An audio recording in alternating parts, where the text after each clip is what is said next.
New year means new Apple products. Here's a rundown of what we expect to see from Apple in 2025. Perhaps one of the more exciting products of 2025, at least in my opinion, is this new smart home command center that we are expecting in early 2025, though some other rumors suggest it could come later in the year. Now, this device is said to somewhat resemble an iPad, but it has more of a squarish design with a 6-inch display that has some pretty thick bezels around the edges. It will be about the size of two iPhones side by side, making it small enough to tuck into any area of the home and to be transported from room to room.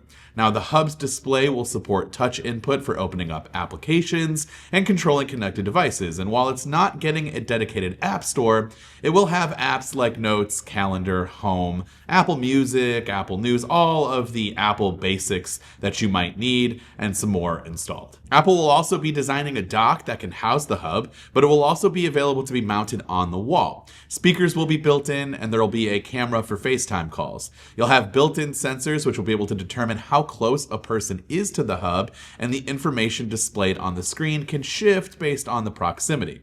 It may also support person detection that would allow it to be used in smart home automations for doing things like turning on the lights when someone enters a room. The device is expected to have an A18 chip, so you can expect support for Apple Intelligence, and speaking to Siri will be a main part of the communication with the hub.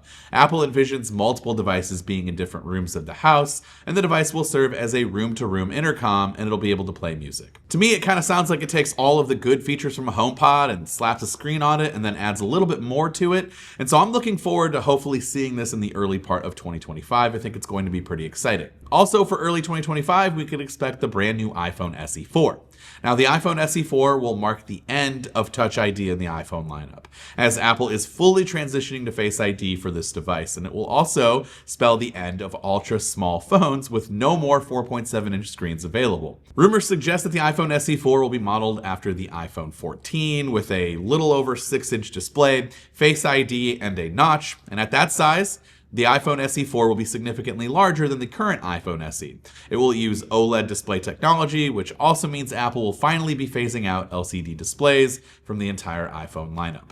We can also expect a single 48 megapixel rear camera, USB-C, and the A18 chip with 8 gigabytes of RAM in order to make this Apple Intelligence compatible. Also, in early 2025, we can expect to see a new 13 and 15-inch MacBook Air, though we are just expecting this to be a slight upgrade to feature the M4 chip that was recently just added to the MacBook Pro, the Mac Mini, and the iMac. Sometime in the middle of the year, we can expect to see new software at WWDC for all of the platforms, but perhaps we can see a new Mac Studio and a new Mac Pro. It will have also been a couple years since Apple has updated the chip for these. We're still rocking the M2 Max and the M2 Ultra for the Mac Studio, and the M2 Ultra also is inside of the Mac Pro. And so now we're expecting the M4 Ultra to then be announced during that time frame for these new high-end Macs.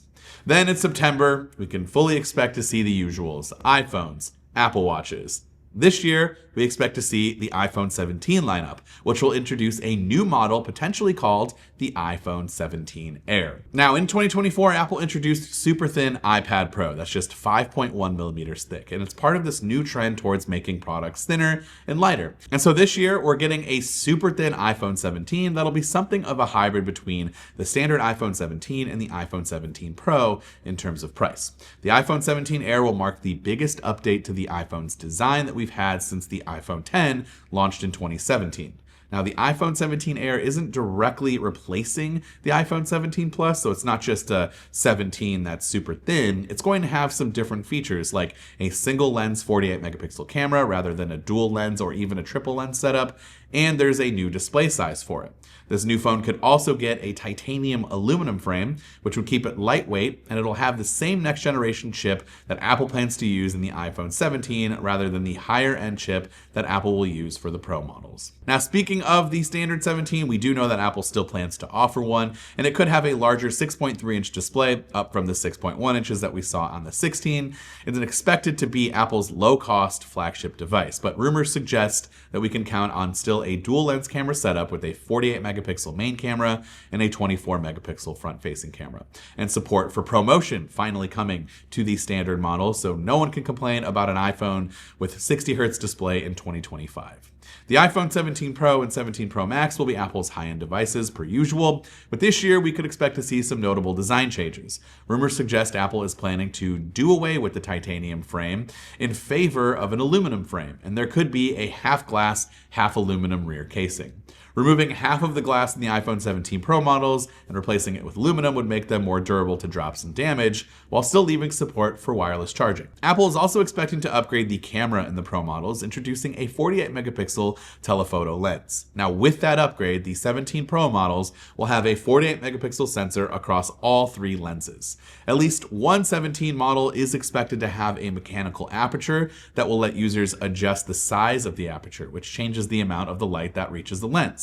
So a variable aperture will let images be captured with a shallower depth of field, and it's likely that this will be reserved for the iPhone 17 Pro, as per usual, because that sounds like a Pro camera feature. Now, as far as the Apple Watch goes, we can expect to see a new Series 11 model that could feature blood pressure monitoring. Now, you're not going to get blood pressure numbers like you would at the doctor's office, but it will instead measure trends and alert the wearer if high blood pressure has been detected. Apple did not refresh the Apple Watch Ultra in 2024, but a new model is expected for 2025, and the Apple Watch Ultra 3 should get satellite connectivity, allowing for off-grid texting and communication when Wi-Fi and cellular connections are unavailable. Lastly, in rapid fire, here are a few more products that we should expect to see introduced throughout 2025. The M5 chip will no doubt make an appearance and most likely be introduced later in the year with the MacBook Pro. But we're also expecting a new Apple Vision Pro, and this could be rocking the latest M5 chip as well. So perhaps when the M5 chip is announced, we could see both the MacBook Pro and the Apple Vision Pro getting those updates together. We should see the new iPad Air getting the M3 chip. The entry-level iPad should be getting the A17 Pro chip, so now it can feature Apple Intelligence, and a new HomePod Mini and Apple TV have been rumored for quite some time, and both have very little details surrounding them aside from the usual chip and performance upgrades.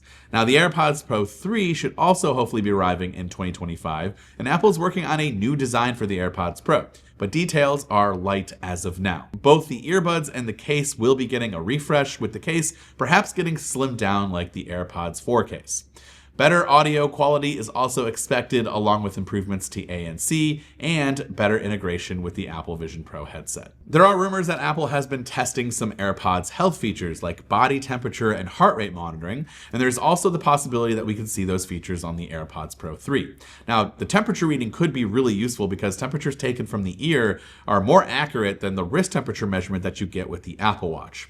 We can also expect improvements to connectivity with the new H3 chip, as well as improvements to ANC, music quality, and so much more across the board, thanks to that new H3 chip. With all of these new products and the changes planned for the iPhone lineup, the 2025 year isn't going to be boring for Apple, especially with new Apple Intelligence features slated to be announced in iOS 19. So be sure to subscribe to the channel, and of course stay locked into MacRumors.com throughout the year for more information on everything that we just talked about.